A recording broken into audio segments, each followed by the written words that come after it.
Roxanne, Roxanne, all she wanna do is party all night. Assalamualaikum warahmatullahi wabarakatuh.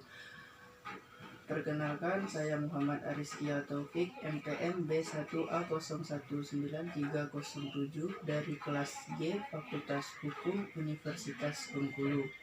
Kali ini saya akan memberikan penjelasan mengenai materi sumber hukum internasional.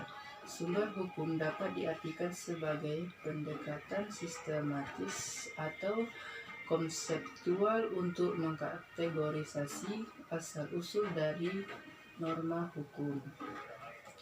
Salah seorang ahli dalam hukum internasional mengartikan sebagai ketentuan teknis yang berlaku pada suatu sistem hukum dalam konteks hukum internasional tersumber telah dielaborasi oleh beberapa ahli. Salah satunya adalah Albert Rins yang membedakan sebagai berikut. 1. Sebagai landasan atau dasar dalam hukum internasional, misalnya landasan kewajiban dalam hukum. 2. Penyebab faktor yang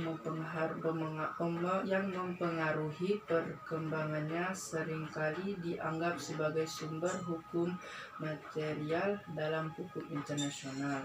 Bukti atau evidenis sebagai bukti dokumentasi secara general.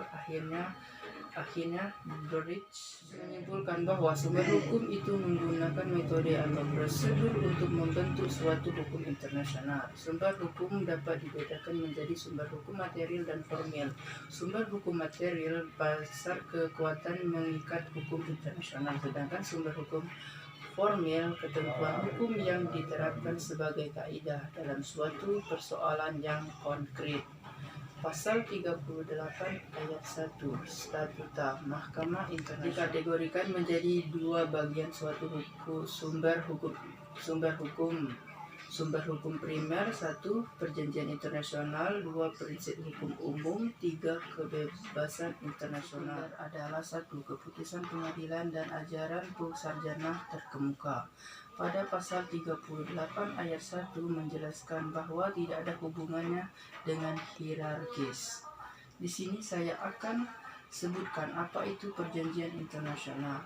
Perjanjian internasional merupakan dibentuknya perjanjian antar negara dalam bentuk tertulis diatur oleh hukum internasional. Apa saja yang bisa dikategorikan sebagai perjanjian internasional? Yang termasuk perjanjian internasional adalah 1.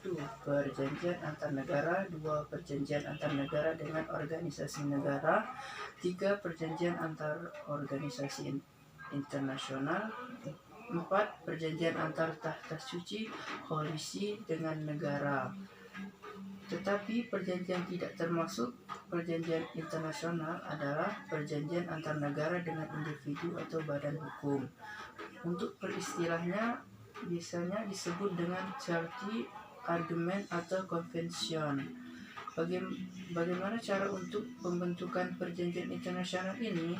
Berdasarkan praktik negara-negara ada lebih 3 tahap, yakni perundingan, penandatanganan, dan relaksasi.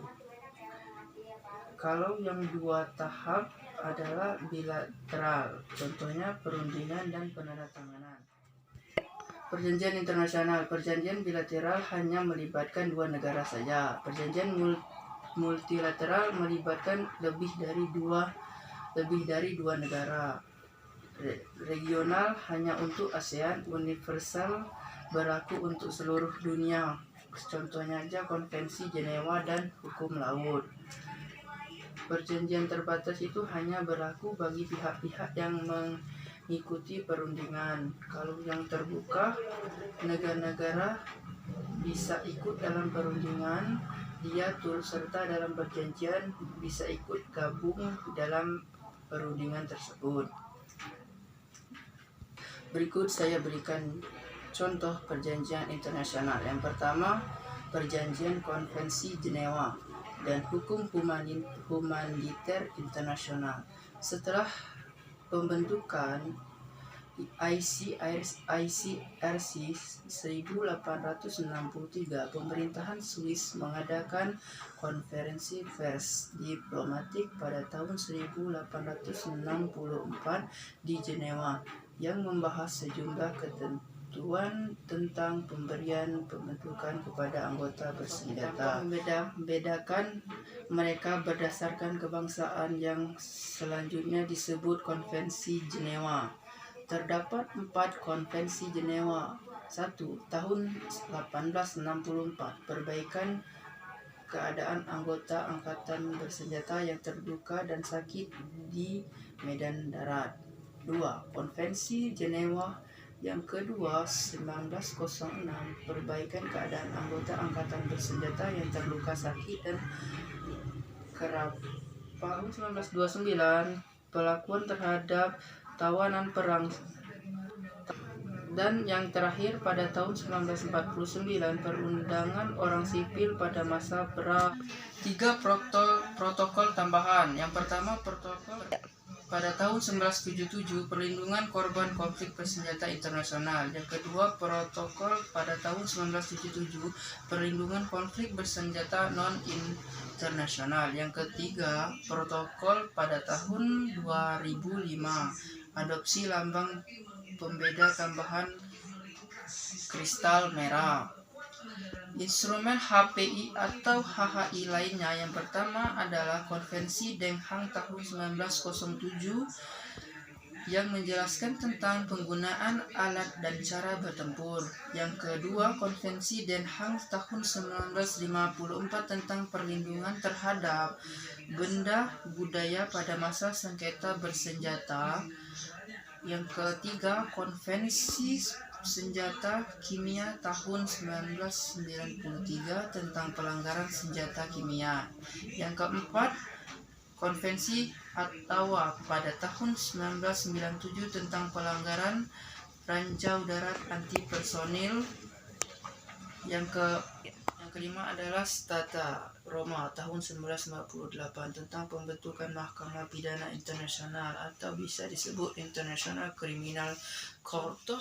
Perjanjian internasional yang kedua adalah Konvensi Hukum Laut. Konferensi Hukum Laut Internasional 3 di Jamaika pada tanggal 10 Desember 1982. Konferensi India yang dihadiri oleh 119 peserta dan 117 perwakilan negara dan 2 peserta yang diwakilkan oleh organisasi internasional.